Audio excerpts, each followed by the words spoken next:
As many of you know, on Monday we had a launching of a pilot program at Walt Whitman High School on mindfulness, and Congressman Tim Ryan and I did some talks, and there were about 900 people that showed up. It was quite a crowd. And so beforehand I was putting together a talk, to talk about, the value of mindfulness for teens. And I called my son, who was a graduate of Walt Whitman High School, and told him what I was doing. And he himself has been very interested in mindfulness, done some research on it, and it's kind of involved with it in grad school. And after I told him how I was going to talk about how mindfulness could relieve stress and relieve anxiety and, improve executive function and emotional intelligence, I told him my spiel. He said, well, if I was doing it, I would ask them, when's the last time that you really enjoyed the food you were eating? He said, when's the last time you appreciated moments of laughter with a friend? When's the last time you paused and it was raining and you really listened? When you consciously savored the moment. So he said, I'd let them know that mindfulness strengthens our capacity to relax and enjoy our moments, to be happy. So, hence you've got what we're going to talk about tonight here. Thank you, Narayan. But it's a real misunderstanding of Buddhism and of spiritual practices that there's this focus on suffering. And now, just to say, suffering's part of reality, and this is a path to wake up to reality, but part of reality is we have built into us a capacity for joy and wonder and deep peace and contentment. And so the inquiry is really what gets in the way. The Buddha said, I would not be teaching this if genuine happiness and freedom were not possible. So, that's a confirmation. So say it. Amen. So we'll talk about this tonight and next week. Really, what's the nature of true happiness? And you might substitute the word well-being or whatever. There's different words we can use. What blocks it and what's the pathway to waking it up, to nourishing happiness. And it's an opportunity to really investigate in your own life. Is there a kind of mood or a set of moods that you get stuck in and you've not really opened yourself to other possibilities? Because we get habituated. So that the opening inquiry, and I invite you, unless you're listening on a podcast and driving, to close your eyes right now. And this is a reflection on your own happiness, based on your understanding of happiness and well-being. And just to ask yourself, do I experience happiness much?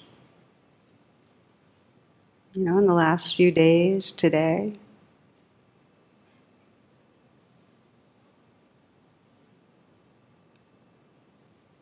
And when you're feeling well-being, are you aware of it? Is it something that you're mindful of?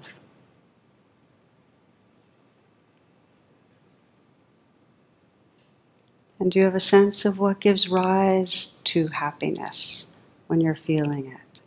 And I'll give you some possibilities that are taken from positive psychology of what might be the cause for you. For some people it's sense pleasures, and it may be a bunch of them for you, but sense pleasure. We get happy when food does taste good, or when sex feels good, or when we see beauty and feel a sense of wonder. Another way we get happiness or well-being is when we're really immersed in experience, when there's real engagement or flow.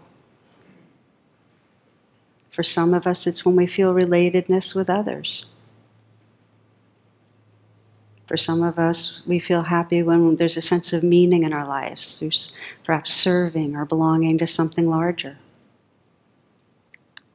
And for some, when there's a sense of accomplishment or mastery.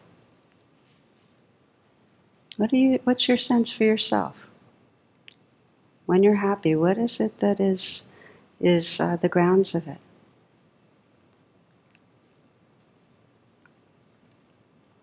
You can keep considering this, and I'll keep going. And if you'd like, you can open your eyes. So the Buddha described two kinds of happiness, and I think you'll find if you don't know them, they'll make good sense to you. And one is a worldly kind of happiness. The Pali word is pamoja.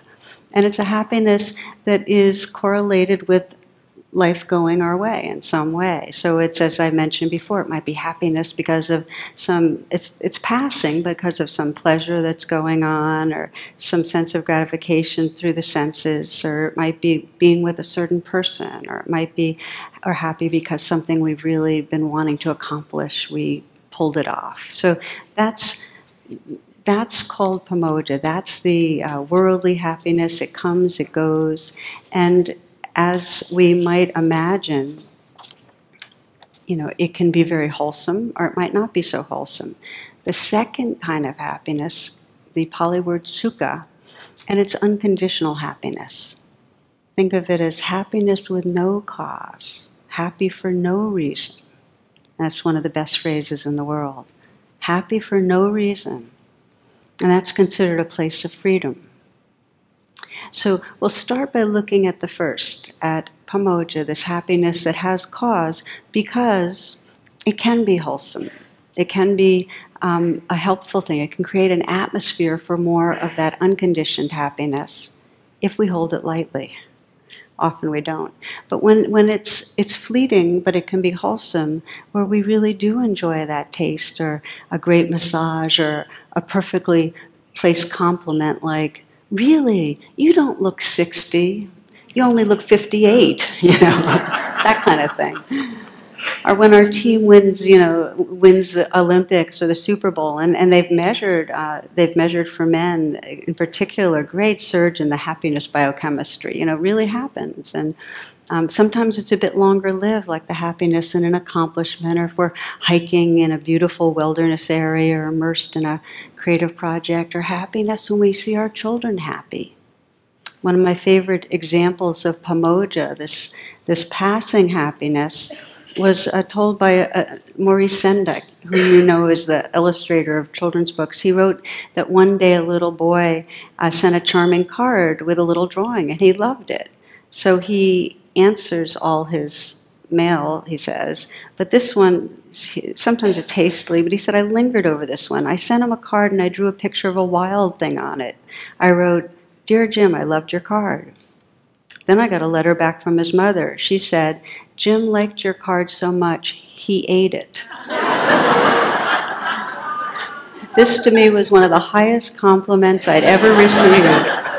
He didn't care that it was an original Maurice Sendak drawing or anything. He saw it, he loved it, he ate it.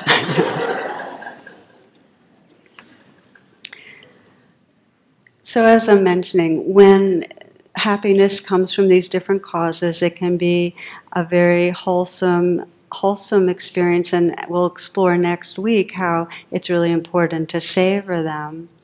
But here's where the difficulty comes in, and that is that we have a very strong conditioning to fixate to certain vehicles that deliver that pleasure and of this passing happiness, a certain person, our money, our health, that we have to keep it, we need to get more of it. So that undermines happiness when we fixate, when we have to have. As soon as we have to have the world be a certain way, and often it's different than it is, we start suffering because we're arguing with reality. It's when the conditions that we like don't give it, when we don't have those conditions to be happy, we're in trouble because we're dependent on it being a certain way. So there's an inquiry for you again in this, which is to observe today, and you might check it out. And just to ask yourself, in any moment, did you feel a sense of enough? That the moment was fine just as it was? Were you aware at any time today of enough, just as it is, not wanting anything different? Or do you notice that during the day you were pretty much on your way somewhere else, preparing for something, trying to solve a problem, figure something out, get something else done. So often we're trying to get more comfortable or remove something that's uncomfortable. So another inquiry for you is to ask, what really is between me and happiness? Just find out. You might think of a relationship. What's between me and really just being happy, contented, feeling well-being in this relationship? Or maybe you ask that about your body. What's between me and well-being in my body, just as it is? What's between me and happiness or well-being at work? Really get interested. What is between me and happiness in these different domains of my life?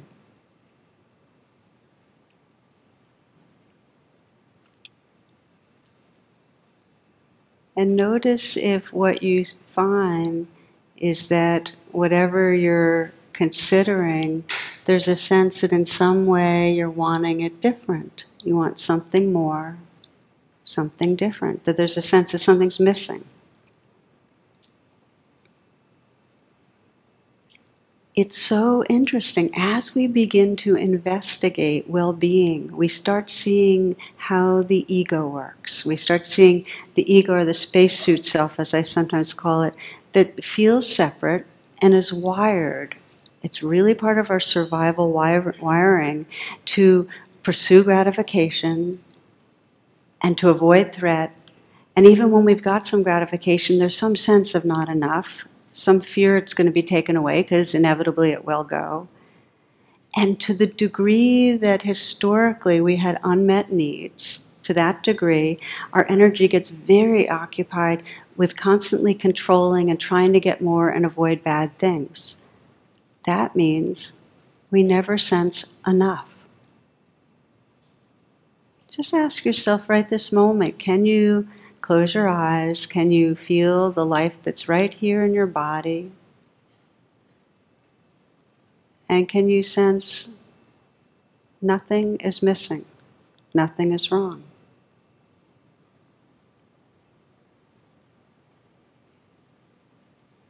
The core teaching of the Buddha is that the source of suffering is that we want it different. Can you sense how that is true for you? So it goes in a few different directions. One is that our nervous system is pretty biased towards what's wrong. It's looking for possibilities of things going wrong, and it's part of our survival equipment that anything that's happened in the past that's caused us difficulty, pain, injury, rejection, we're scanning for it. And we're just looking for problems. I remember hearing about a group of high school students in the Midwest that pulled this prank where they released these goats, these 3 goats into the school, and they put numbers on them. They put 1, 3, and 4.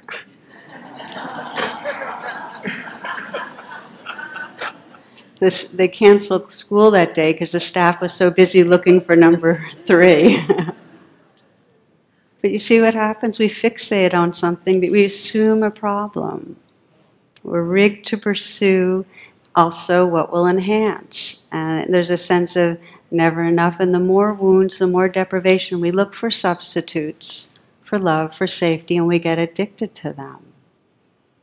So there's if only mind, some of you are familiar with. And it's the delusion that if only I got this partner, or my body, I lost this amount of weight, or I got this amount of money, or this raise, or this position, then I'd be happy. If only mind's a really important one to be aware of. Most of us have something, and then we have a smaller if only mind, like if only I could get past this big demanding stretch of time in my life, then I'd be happy, Or if only this person would cooperate and be the way I want them to be, then I'd be happy. Ram Dass tells a story. He says, one of the greatest things that happened in my relationship with my father was when he was approaching death. I finally allowed him to be who he was instead of trying to make him into who I thought he should be. And he stopped trying to make me into who he thought I should be, and we became friends. You might really sense that in your life, like what the relationships are like when on some level you're wanting somebody to be different. There's no possibility of real closeness, real intimacy, real sense of happiness together when there's that agenda. So you might take a moment, let's reflect again. I'm going to ask you to keep doing this here and there. This inquiry now is about if only mind. What are you waiting for? What are you linking future happiness to? It's often specific, as I mentioned, to get past a difficult period or for someone to change. Maybe you're waiting for more financial security or for your health to get better. Maybe your if only has to do with recognition in some way or feeling you've given something to the world. Maybe your if only is the perfect partner or that a loved one that's having trouble works it out. Then I can relax. Then I can be happy.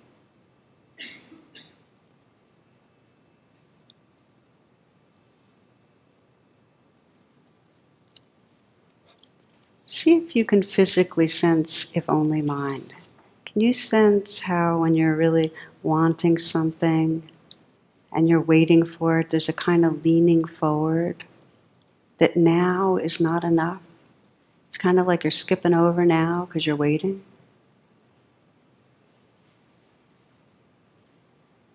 And then to ask, is it really true that if I got what I'm wanting, that I'd be happy? Is it really true?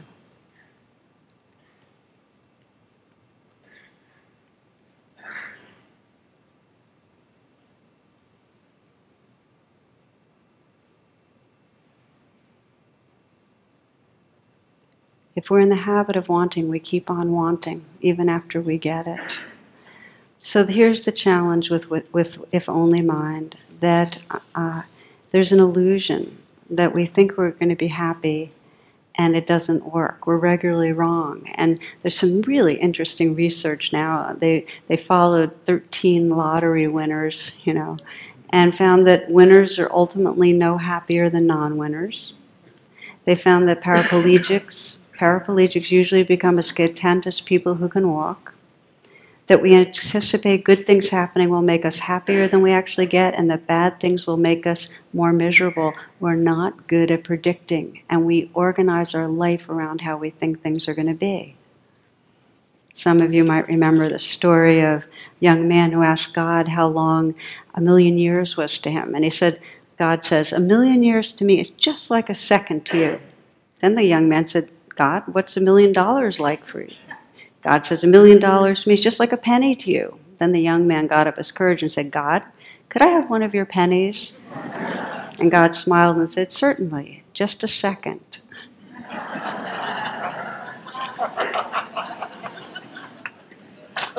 So many of you might know we have a biochemical set point for mood, and that mood doesn't change over time even if we get what we thought we wanted. We find the partner or the perfect job, or something bad happens, a dear one, we lose a dear one or whatever.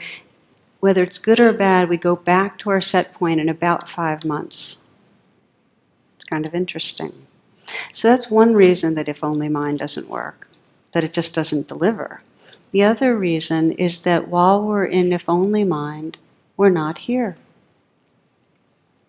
We've left the one place. In the moments we're wanting things to be a certain way or trying to get away from things being wrong, we've left the one place, presence, where if we could learn to really be, we could touch really the depth of what brings happiness. In the moments of seeking something, we're leaving the place where true gratification is sourced. There's a little story of two goldfish swimming in the ocean, and one says to the other, "So, what is it that your heart really desires?" And the response is, "Oh, I'd love to have the fishbowl, colored gravel, plastic plants, a little castle, you know, the whole deal." Anyway, that's the whole story. But, but I thought it was kind of telling that, you know, not only do we fixate on substitutes, what we want is actually already here. And that's the message. And that's the biggest, what the Buddhists call ignorance, source of ignorance, is that we think what we want is down the road or someplace else. And it's always and already here. It's here, this vast ocean of our own awareness. But we have to learn how to sit back and discover that. So this is the next part of what we'll explore, is what changes our set point? You know, what is it that really opens us to this sukha, this unconditional happiness? I have a little cartoon at home of two robots, and one's dancing around joyously saying, you know, I'm free, I'm free. I've overridden my manual button, or I've found my manual button, I've overridden my conditioning, or whatever it is. But freedom, you know, we override the conditioning in some way. And that's, I'd say, the best description of meditation. We're undoing our conditioning to fight and flee in a way that doesn't serve us. We're undoing. It's not like we're trying to get somewhere. Meditation is not another doing, it's an undoing. And so when the robot's saying, I found the button, you know, the magic button to override, the button is a mindful presence. It's what we practice here. It's really the heart of all of the path, is this capacity to recognize, oh, I've gone into some kind of a trance. You know, I'm judging. I'm down on myself. I'm fantasizing about something. I'm constantly trying to get away from some sort of emotional pain. We start catching on. And there's some wisdom in us that knows that the only freedom will be if we can learn to come back right here and be with this life. So that's really the process that wakes us up from this egoic spacesuit self that's constantly trying to manage things and going after stuff and avoiding stuff, and coming back to a quality of being. And it's rare, this being quality, where there's truly a sense of how it is right now. I could die right now. This is it. This moment. I've shared at sometimes that my husband and I have a kind of game we play. Sometimes we'll go for a walk and we'll see something really beautiful, and Jonathan will stop and he'll say, this is it, at this moment. And I'll go, no, this is it, this moment. no, this. You know. The idea is to stay. Don't just race through things. This is it. Given the strength of the trance, the conditioning that we've got to be constantly on our way somewhere else, it takes a real purposefulness to come to presence and to a place of real appreciation and contentment. It takes real purposefulness. There's a woman, a friend of mine, that did a training out on the West Coast, a year-long training in meditation for people of color, and one woman in it, a real dynamo, she's a community activist, had experienced a childhood of poverty and trauma, and she was facing a lot of illness. She had faced divorce, racism, single parenting of 2 children. She had really been through a lot. And so during the year, she talked of the different struggle to educate herself and stand up for her beliefs, and how she had become radical and fought for justice in local and national politics. She had been really grimly determined. But at the last meeting of the group, this is what she announced. She said, after all the struggles and troubles I've lived through, I've decided to do something really radical. I'm going to be happy. She decided on happiness. Decided on happiness. Rumi says, when you go to a garden, do you look at the thorns or the flowers? Spend more time with the roses and jasmine. And the point isn't to pretend the thorns aren't there. This woman needed to face major challenges, still does.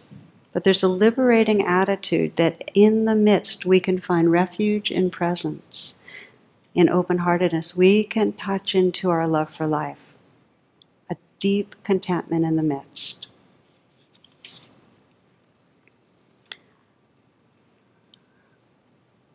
So there's research on happiness now, a lot of it. Tons of the top books on Amazon have to do with happiness or joy. One piece of research said that people that are happy intend to find well-being. There's an intentionality. And it's not a kind of striving after happiness. It's got a different energetic feeling. It's a sense that, wow, this is part of our potential. Why not open to it? As the Buddha said, I wouldn't have taught you this path and this practice if it wasn't possible to be happy and free. So this intentionality is one of saying, wow, this is part of my potential. Why not? There's a wonderful story that Marty Seligman, who's the father of positive psychology, tells about his waking up to this. And he says, when my daughter Nikki and I were gardening, she was just 5, he said, I should confess that when I garden, I'm goal-directed, time-urgent. Nikki was throwing weeds in the air and dancing around, and I yelled at her. She came back to me and said, Daddy, do you remember before I was 5, I whined all the time. I whined every day. Did you notice that since my 5th birthday, I haven't whined at all? I said, yes, Nikki. Well, Daddy, that was because on my birthday I decided I wasn't going to whine anymore. It's the hardest thing I've ever done, and if I can stop whining, you can stop being so grumpy.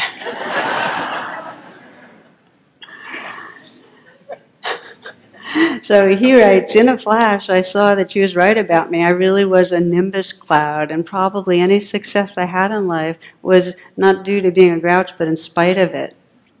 He writes, I realized that my profession, psychology, was half-baked, that the baked part was about suffering, but the unbaked part was about positive emotion and virtue and positive institutions. In that moment, in a classical religious sense, I acquired a mission. So that's part one, is there's something in us that says, wait a minute, this is part of our intrinsic capacity, this appreciation, this joy, this sense of enough. This is it. It's part of what we have within us, so we commit to nourishing it. Many of you know this quote, know that joy is rarer, more difficult, and more beautiful than sadness. Once you make this all-important discovery, you must embrace joy as a moral obligation. And again, the word obligation for me is, it's an expression of our wholeness. That when we're not fixated on something is missing right now, something is wrong. When we're not fixated like that, there's an openness where this life starts just flowing through, and there's a quality of appreciating and celebrating what flows through that space. Part one, then, committing. So let's just again reflect together, okay? Closing your eyes.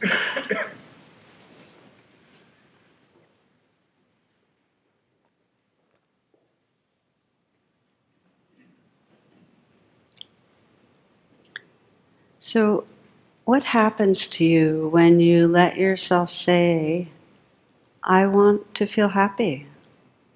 I want to feel content.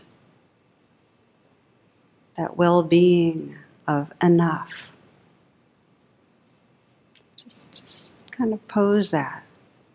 Just sense your own longing or intention towards well-being, and then notice what happens as you express it inwardly.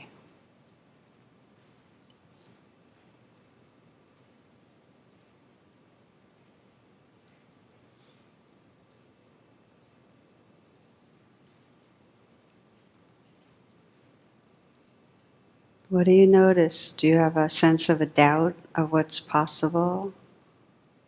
Or a question about deserving? Or maybe an excitement at the possibility?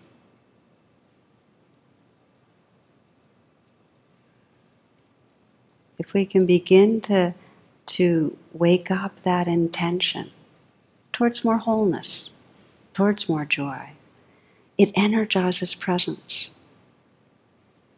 You know, happiness can be imagined in the future, but it can only be lived right here.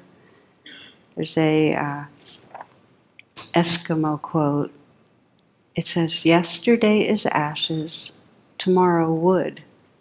Only today does the fire burn brightly." So we each have a wisdom that guides us to be here for our life. We each have a wisdom that knows that if we're at the end of our life looking back, we wouldn't have wanted to have been sensed that we're always on our way somewhere else. We would want to have arrived. So the training in mindful presence, and you can open your eyes if you'd like, it's very, very simple and not easy, because in a very basic way, the training is saying, relax and come back here, and our nervous system is habituated. I sometimes describe it like a bicycle. We're kind of pedaling away from the present moment. And the more stress we get, the faster we pedal. So we're, as I said, deconditioning that and saying, okay, you're stressed, but come here and just feel what's right here anyway. And it takes an intention and a choosing and a kind of courage, courage, a greatness of heart, to be willing to say, okay, I'm going to hang out with this uncomfortable, edgy, queasy, in-between, not quite at ease feeling, and just be here. So the promise is this, that as we cultivate a mindful presence, as the researchers tell us, we are directly activating the prefrontal cortex that's correlated with positive emotions. And we're quieting down the sympathetic nervous system that keeps us revved. So there's all sorts of research saying, if you keep at it with this mindfulness practice, that you actually will have more access to positive emotions. And here's truth-telling. As you begin to practice mindfulness and come into presence, that doesn't happen necessarily right away. You might have moments of collecting and feeling peaceful, but you also start getting in touch with the layers of what you were running away from. Make sense? All that unlived life, so we start getting in touch with it. It's asking for attention. I notice for myself, part of my ritual in the mornings is the very first thing. I get up around 6 and I immediately go outside with my dog, and we go for a walk, and I walk down to the river, and I often, if it's nice out, I'll do my meditation down there. But I watch my own mind moving from kind of the habitual thoughts that are moving through and being kind of lost inside them, and sometimes going way into a wormhole and being really lost, to more and more, birds, breeze, smells, coming back to earth. And when I know I've really begun to arrive is when I first feel a kind of clench of, it's almost like existential clutch of anxiety.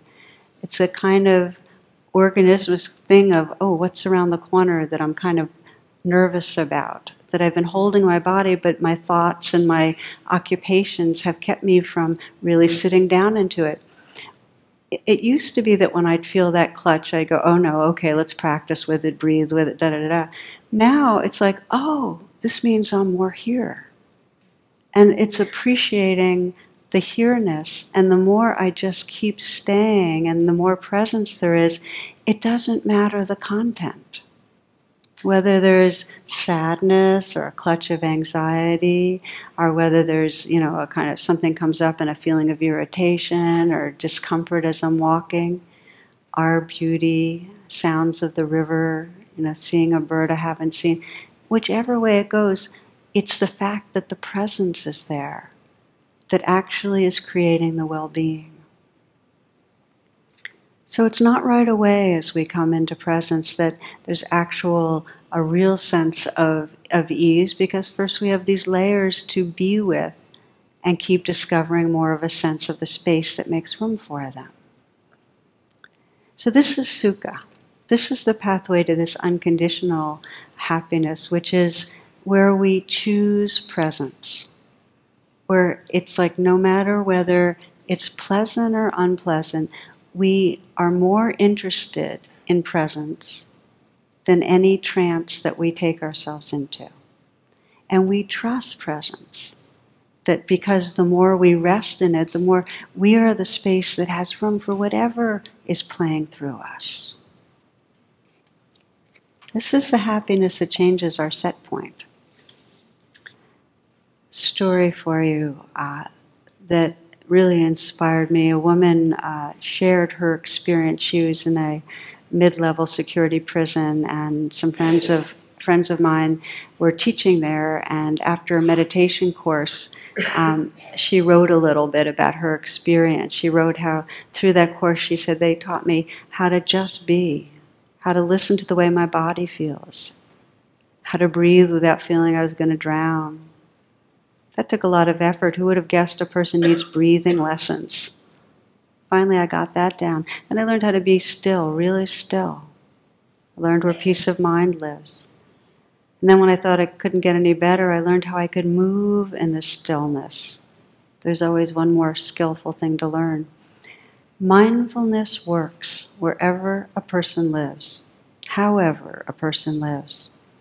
There's stress in every life. The trick is to see the life around the stress.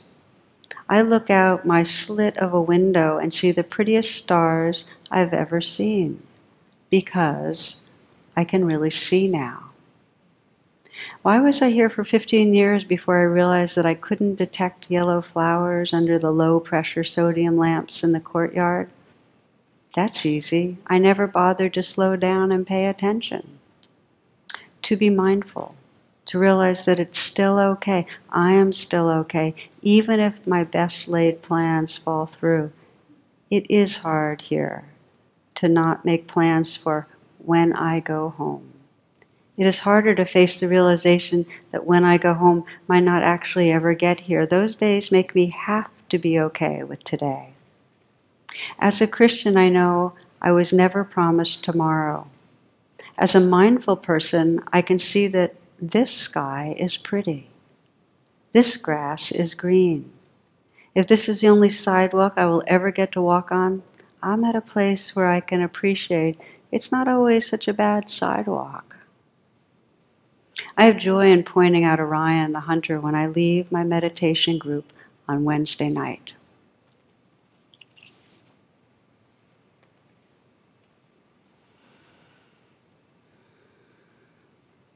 So that's sukha. That's that unconditional happiness that comes from a presence that's really timeless. It's vast. And when we're resting in it, we appreciate the life that's here. Nietzsche says, for happiness, how little suffices for happiness. The least thing precisely, the gentlest thing, the lightest thing. A lizard's rustling, a breath, a whisk, an eye glance. Little maketh up the best happiness. Be still. I wonder how many of you have noticed that what really makes you happy are very simple things. That the deepest things, it's not the thing. It may be that we think we're happy because of the look of the leaves as they've fallen on the path in this fall that we're in, or the beauty of the clouds moving through the sky, or the sounds of a child's laughter. We might think that's what's making me happy, playing in the ocean. But what's actually allowing us to be happy is the background space of awareness, of presence. Investigate this. When you're having a sense of beauty or kindness or recognition or the goodness of the simple things in your life, when you're feeling that, when you're sensing that well-being, notice what's really going on. Notice the background of presence inside yourself. They go together. Okay. So the pathway home that we're exploring tonight, and we'll continue this in the next class, is to decide on happiness. In other words, commit to that as part of becoming more whole, more awake. And then out of that decision, you're really committing to presence, to be aware of what's between me and happiness, and with a friendliness and an interest, just that presence with will actually allow you to recognize that presence is what you are. When we're truly happy, there's a shift in our sense of really who we are. We've gone from a person that's enjoying something, that's happened to get lucky, that is the good fortune to be enjoying beauty or a pleasurable sensation or whatever. We shift from that personhood to this quality of beingness, where there's just simply a sense of an awake space that's tender and appreciative. Our identity is no longer confined. There's a freedom in that. So we'll end with a very brief little meditation, and then we'll close.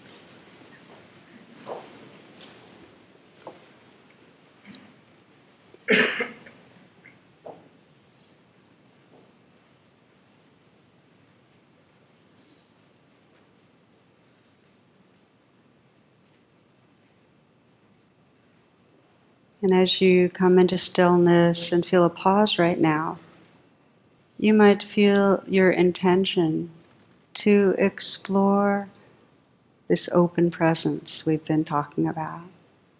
This presence that's inclusive of the joys and the sorrows.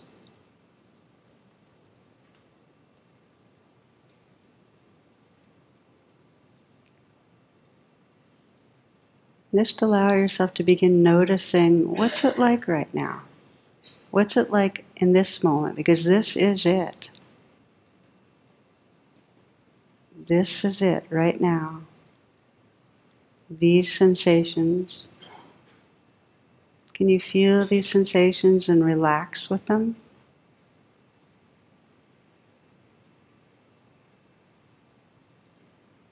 Really relax and just let them be exactly how they are.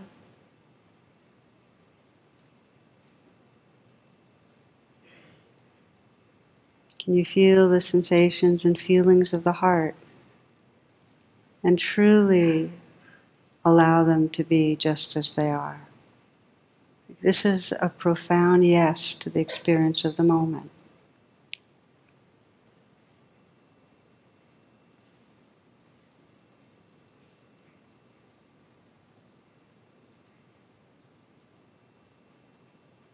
Can you sense the space around you? Sounds.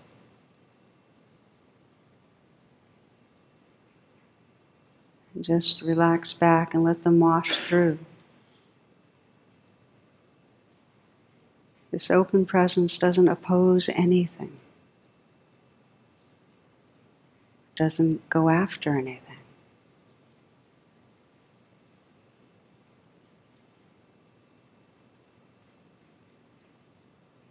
You might sense that smile spreading through the heart. Not to cover over, but to sense the space it can create. This heart that can welcome everything. With tenderness, with friendliness. Just letting this whole world, this whole life live through you. Letting your awareness be as wide as the world.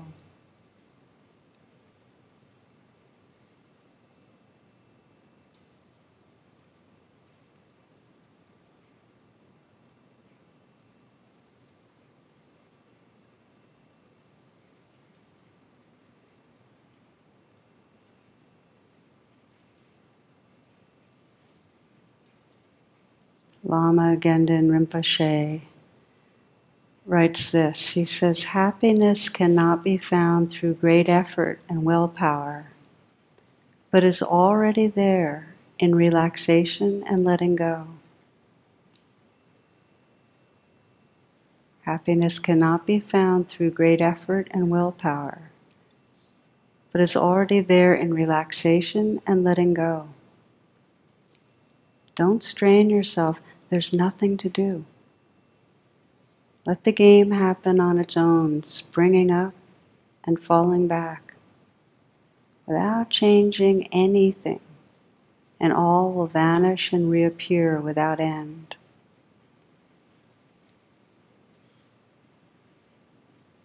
Waiting to grasp the ungraspable, you exhaust yourself in vain. As soon as you relax this grasping, space is there, open, inviting, and comfortable. Nothing to do, nothing to force, nothing to want. Everything happens by itself.